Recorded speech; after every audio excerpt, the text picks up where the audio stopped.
ओडिशा रे आ ओडिशा बाहर जेकोसी जगार ओडिया माने अछंती ओडिया मानक भितर ओडिया माध्यम विद्यालय आरंभ करी केमती आमर मातृभाषार उन्नति हम से दिगरे उद्यमशील अच्छी। वर्तमान ओडिशा रे 14टी जिले में आमर विद्यालय अच्छी। वर्तमान आम चेष्टा करूँ आम पूरा यही वर्ष भितर 30टा जिला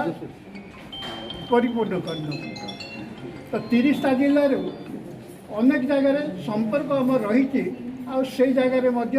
विद्यालय आरंभ करने ये गोटे उद्यम आज आम संपादक मान बैठक रे से विषय आलोचना करूँ। आलोचना कलापर आमर ओडिशार प्रत्येक जिले में विद्यालय मान आरंभ हो ये उद्यम आम रही।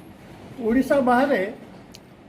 उद्यम पर आम चेष्टा करूँ कमिटी करूँ अन्य आमर जो एजेंट मैंने अच्छा जो मैंने आम से जगह जाकि संपर्क स्थापन करेंगे से दिगरू चेष्टा चली बहुत चंचल आम चेष्टा करूँ आमर मातृभाषार उन्नति गोटे नुआ उद्यम आरंभ सर आज जिन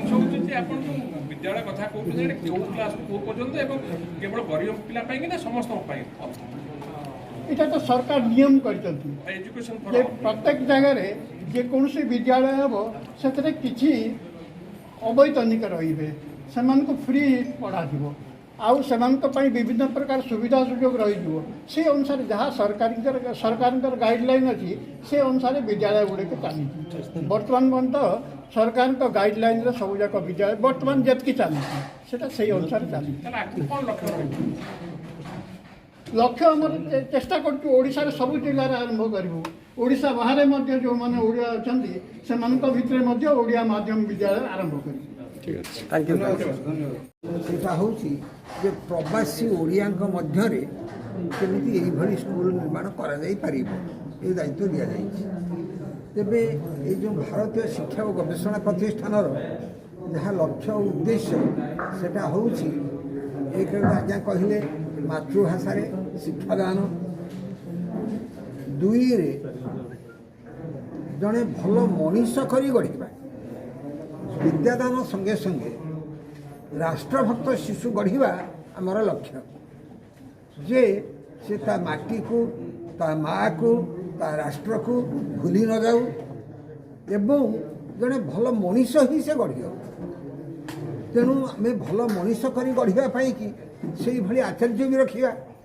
से भली शिक्षक भी रखा तांकर प्रशिक्षण करवा एवं आज जहाँ होता हूँ संपादक सम्मेलन